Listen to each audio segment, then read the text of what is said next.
आपका बायोटी चैनल स्वागत है। जैसा कि बच्चों इसमें साइटोलॉजी का पार्ट चल रहा है और साइटोलॉजी का आज पार्ट 12 है और बहुत ही महत्वपूर्ण पार्ट बच्चों है वो। तो आज हम आपको बताएंगे उपापचय के निष्क्रिय पदार्थ और इसको इंग्लिश में कहते हैं मेटाबॉलिकली इनएक्टिव इंक्लूजन्स, ठीक है। और इसको बोलते हैं उपापचयी निष्क्रिय पदार्थ होता है वो। तो बच्चों ऐसा होता है कि जीव द्रव्य में जो होता है माने सेल के अंदर कुछ ऐसे पदार्थ बनते होते हैं वो, और उसको हम मेटाबॉलिकली इनएक्टिव इंक्लूजन्स कहते हैं वो। और इनको दो भागों में बांटा गया है। नंबर वन होता है प्राइमरी मेटाबोलाइट्स और सेकंड होता है सेकेंडरी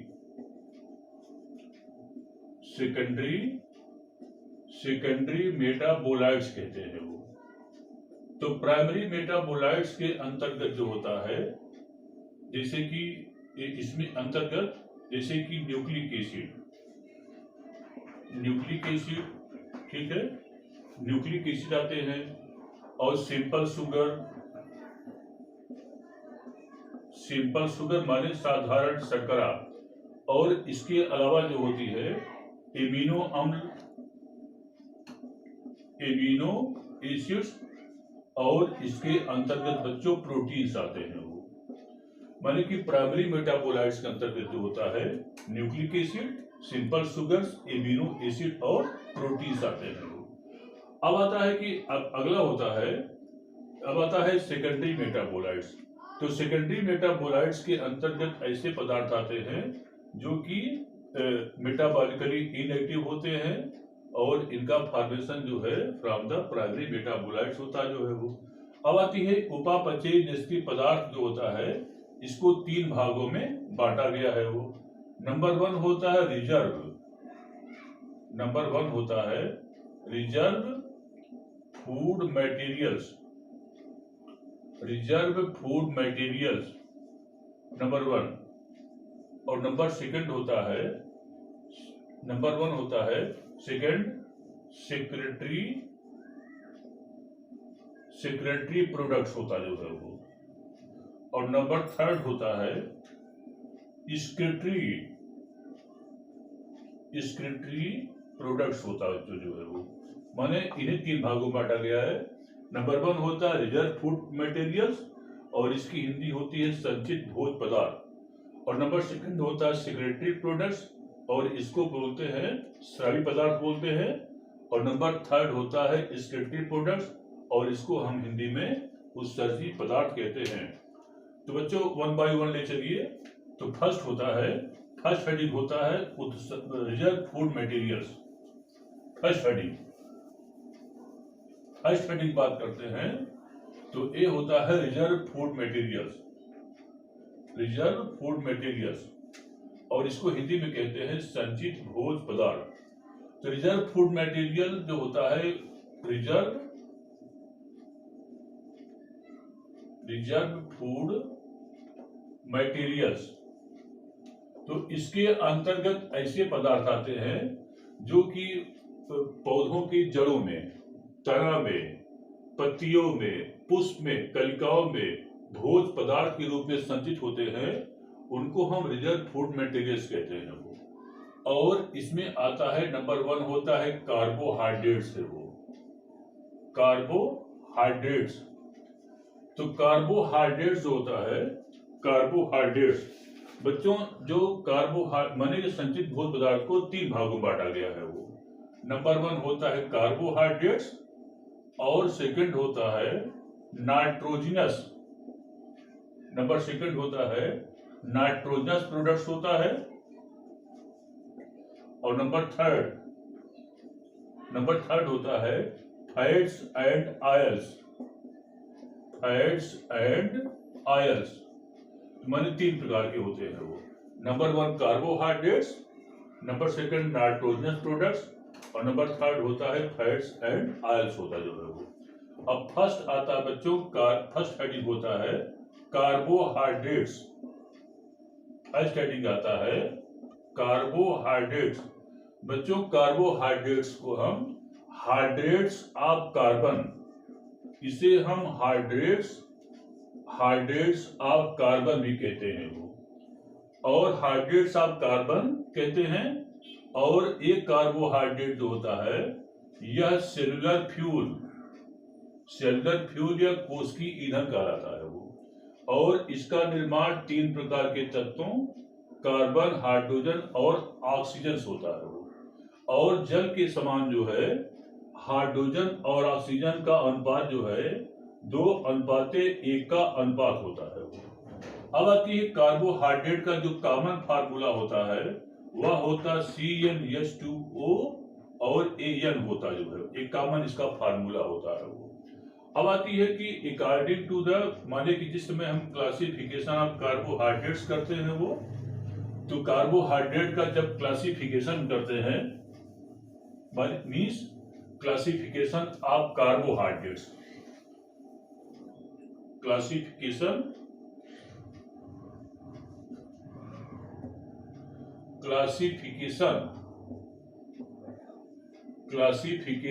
ऑफ कार्बोहाइड्रेट्स। तो इसका जो होता है वर्गीकरण माने जिन भागों में बांटा गया है वो, नंबर 1 मोनोसैकराइड्स,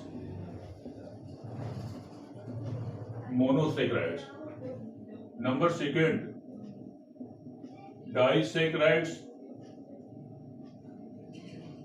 डाइसैकराइड्स, और नंबर 3 होता है ट्राइसैकराइड्स,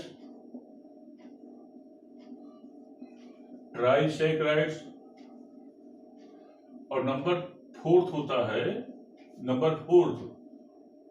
ओलिगोसैकराइड्स,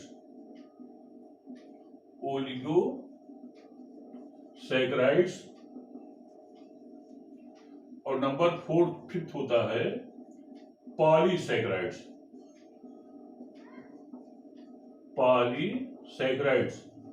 अब आती है कि फर्स्ट होता है मोनोसैकराइड्स।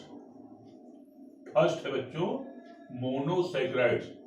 अब आती है कि मोनोसैकराइड जो होता है ये सिंपल शुगर होता है वो, और इसके अंतर्गत ग्लूकोज, माने मोनोसैकराइड का एग्जाम्पल जो होता है इसमें आते हैं ग्लूकोज,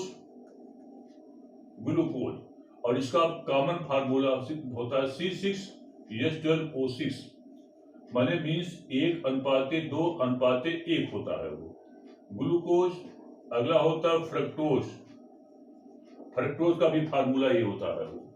अगला होता है राइबोज है C4 राइबोज, और राइबोज जो होता है एक RNA मिलता है वो। राइबोज एक पेंटोज शुगर होता है वो, और इसका फार्मूला होता है C5H10 और O5 होता है वो, और यह RNA मिलता है वो। और अगला होता है डीऑक्सीराइबोज शुगर, और इसका फार्मूला होता है C5H10O4 होता है, और यह जो होता है DNA मिलता है वो। तो मोनोसैकराइड जो होता है इस जल में घुलनशील होता है वो। तो ग्लूकोज, फ्रक्टोज, राइबोज और डीऑक्सीराइबोज। तो ग्लूकोज, फ्रक्टोज तो हेक्सोज शुगर होते हैं, और इसके अलावा राइबोज, डीऑक्सीराइबोज जो होता है ये दोनों बच्चों पेंटोज शुगर होते हैं, जिसमें से राइबोज जो होता है RNA मिलता है, और डीऑक्सीराइबोज जो होता है ये DNA मिलता है। अब अगला होता है डाइसैकराइड्स। तो बच्चों जो डाइसैकराइड्स होता है, तो डाइसैकराइड्स का फॉर्मेशन जो है मोनोसैकराइड्स के 2 मॉलिक्यूल से, मीन्स जब 2 मोनोसैकराइड्स के 2 मॉलिक्यूल मिल जाते हैं तो डाइसैकराइड्स के 1 मॉलिक्यूल का फॉर्मेशन होता है। अब आती है कि इसके अंतर्गत जो है माल्टोज आते हैं, अगला होता है लैक्टोज आते हैं वो, और अगला होता है सुक्रोज आते हैं वो। अब माल्टोज को हम माल्ट शुगर कहते हैं वो, इसको जो होता है माल्ट शुगर कहते हैं। और इसका जो बेस्ट सोर्स होता है वह जो होता है माने जव होता है, बार्ली प्लांट होता है, जर्मिनेटेड बार्ली होता है वो। बच्चों लैक्टोज को हम मिल्क शुगर कहते हैं, वो मिल्क शुगर कहलाता है। और इसकी मात्रा मदर मिल्क में अधिक मात्रा में होती है और बहुत मीठा होता है और टेस्टी होता है वो। और सुक्रोज को हम केन शुगर कहते हैं, वो केन शुगर कहलाता है। और इसका स्रोत दो होता है वो, एक तो शुगर केन माने गन्ना होता है, और गन्ने का बोटेनिकल नेम होता है सैक्रम ऑफिसिनेरम। सैक्रम ऑफिसिनेरम माने इसके तने से जो होता है हम जो होता है केन शुगर बात करते हैं। और अगला होता है चुकंदर माने बीटा बुल्गेरिस, इसको चुकंदर कहते हैं। तो चुकंदर जो होता है इसके रूट से माने जो रूट होती है इसके रूट से क्रश करके जो होता है हम क्या करते हैं चीनी को माने सुक्रोज को तैयार करते हैं वो। और ये तीनों जो होते हैं डाइसैकराइड्स में आते हैं वो। अब आती है कि अगला होता है ट्राइसैकराइड होता है वो।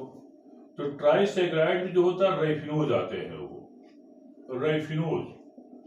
रैफिनोज जो होता है यह ट्राइसैकराइड आते हैं वो। और जिसका निर्माण एक अणु ग्लूकोज माने इस रैफिनोज का निर्माण एक मॉलिक्यूल ग्लूकोज, एक मॉलिक्यूल फ्रक्टोज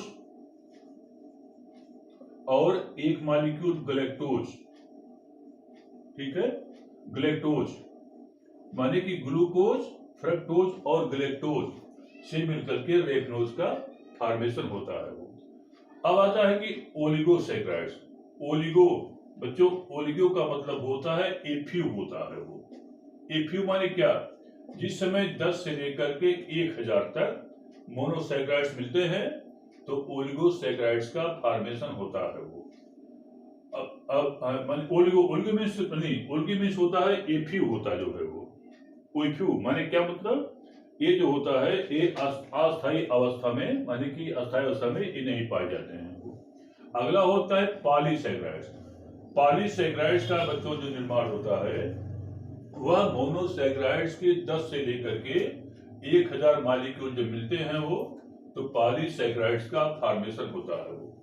अब आती है कि जो पॉलीसैकराइड्स होता है, पॉलीसैकराइड्स के अंतर्गत कौन कौन से आते हैं वो। तो पॉलीसैकराइड्स में पहला आता है ग्लाइकोजन आता है वो, ग्लाइकोजन। अगला होता है स्टार्च आता है वो। अगला है सेलुलोज। अगला है हेमीसेलुलोज। अगला है पेक्टिन, ठीक है। अगला है काइटिन। तो माने ग्लाइकोजन जो होता है, ग्लाइकोजन को हम एनिमल स्टार्च कहते हैं वो। एनिमल स्टार्च कहलाता है क्योंकि हमारे शरीर में भोजन का संग्रह जो है ग्लाइकोजन के रूप में होता है वो। जैसे प्लांट में स्टार्च के रूप में होता है वैसे ग्लाइकोजन के रूप में हमारे बॉडी में भोजन का संग्रह होता है वो। इसलिए ग्लाइकोजन को हम एनिमल स्टार्च कहते हैं। बड़ा इंपॉर्टेंट पॉइंट है ये। अगला होता है स्टार्च होता है वो। स्टार्च जो होता है ग्रीन प्लांट्स में भोजन का संग्रह स्टार्च के रूप में होता है वो। अब आती है कि स्टार्च में एक चमकदार पॉइंट होता है वो, जहां से स्टार्च बनना शुरू होता है वो। इस चमकदार पॉइंट को हम हाइलम कहते हैं वो। ये हाइलम कहलाता है वो। इसके बाद जो ये लेयर होते हैं इसको हम स्ट्रेटिफिकेशन कहते हैं वो। ये जो होता है स्ट्रेटिफिकेशन या असर विन्यास कहलाता है वो। और जिस समय हाइलम एक सेंटर पर पाया जाए और जो लेयर किनारे किनारे होते हैं इसको हम कॉन्सेंट्रिक स्टार्च कहते हैं वो। कॉन्सेंट्रिक स्टार्च कहलाता है वो। और जिस समय हाइलम एक किनारे पर हो तो उस अवधि से ये देखिए पोषण दिखाई पड़ता है वो, इसको हम इसेंट्रिक स्टार्च कहते हैं वो। इसेंट्रिक स्टार्च कहलाता है वो। अब आती है कि अब स्टार्च भी दो टाइप होते हैं वितरण के आधार पर। एक होता है सिंपल स्टार्च सिंपल स्टार्च, माने कि जब की संख्या इस टाइप से एक होती जो है वो, और अगला होता है कंपाउंड स्टार्च। कंपाउंड स्टार्च में एक बार जई मिलता है, एक बार में कई स्टार्च मिलते हैं, इसको हम कंपाउंड स्टार्च कहते हैं। अब आता है सेलुलोज और हेमी सेलुलोज। सेलुलोज और हेमी सेलुलोज जो होता है, ये दोनों पॉलीसेकेराइड होते हैं, और प्लांट की जो सेल वॉल होती है वो, प्लांट में आउटर कवरिंग सेल वॉल होता है बच्चों, और ये सेल वॉल जो होता है सेलुलोज और हेमी सेलुलोज से बना होता है, इसको हम बाउंड्री ऑफ सेल कहते हैं वो। और इस सेलुलोज और हेमी सेलुलोज का श्रावण जो है गाल्जी बॉडी करता है वो, इसका श्रावण जो होता है वो गाल्जी बॉडी करता है वो। अगला होता है पेक्टिन। पेक्टिन जो होता है एक पदार्थ होता है, जैसे मान लीजिए एक सेल हुआ और 10 सेल हुआ हो, तो बीच में मिडिल लैमेला होती है जो कि दो सेल को जोड़ने का काम करती है वो। और यह कैल्शियम, और यह जो मिडिल लैमेला होता है इसको मिडिल लैमेला कहते हैं वो, मिडिल लैमेला कहलाती है, और जो कि सीमेंट के समान दोनों सेल को जोड़ने का काम करती है। एक कैल्शियम और मैग्नीशियम पेक्टेट से बना होता है वो। अगला होता है काइटिन होता है वो, जो फंगस की सेल वॉल होती है वो, और जो कीड़ों का एक्सोस्केलेटन होता है वो जो होता है काइटिन से मिलकर के बच्चों बना होता है वो। तो इतना रहा किसके बारे में, इतना रहा बच्चों कार्बोहाइड्रेट्स के बारे में रहा, जो कि परीक्षाओं में पूछा जाता है वो। अब अगले लेक्चर में आप लोगों को नाइट्रोजनस मटेरियल तथा फैट्स और ऑयल के बारे में डिस्कस करेंगे, देखिएगा। और इस साइटोलॉजी का आज 12वां पार्ट रहा बच्चों। Thank you.